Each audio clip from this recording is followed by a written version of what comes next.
Hey guys, I had a couple questions about the K creation stand and the color conversion in the last video. And so I'm going to answer those questions. Shout out to Karen Davis Macon. We're actually neighbors. I live in Ohio. I'm a Buckeye, so we are right next door to each other. But anyway, one of her questions was, what colors do I use for the conversion? Well, really, you just kind of pick some browns and see what shade you want the person to be. But on this particular one, let me see, I used 435, 434,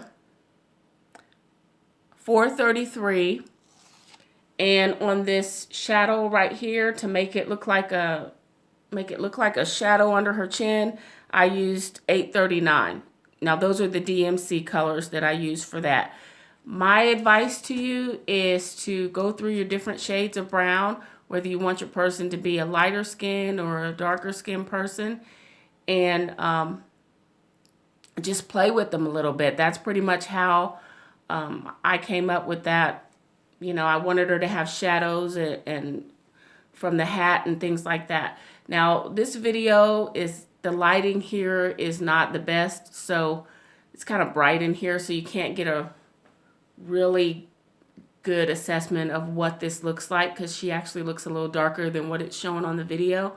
But if you look at the last video I did, that's a true picture of what the cross stitch looks like.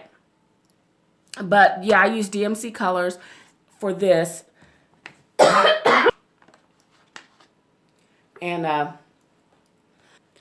And it turned out pretty good. But like Karen, you could use whatever browns you like. Just play with it a little bit. But those are the colors that I use.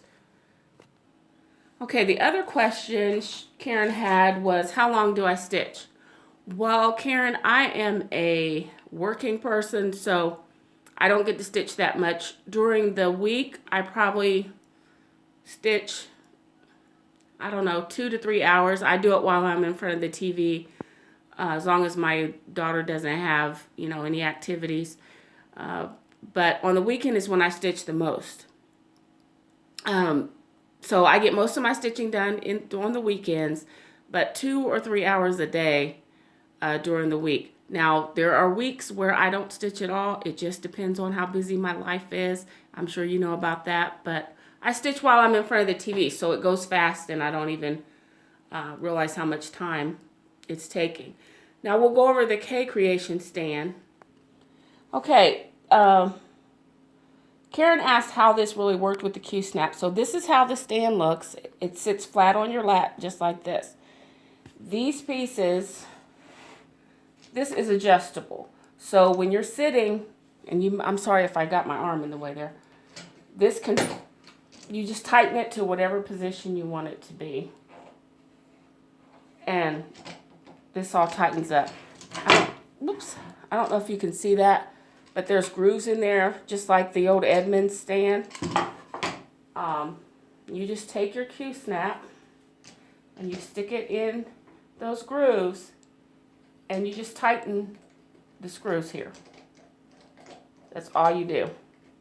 You just tighten those wing nuts, and I will show you what it looks like. So this is what it looks like once you tighten everything up. And this actually turns, so you can get to the back of your work, and you just tighten that, you know, if it gets loose, but it holds it just like that.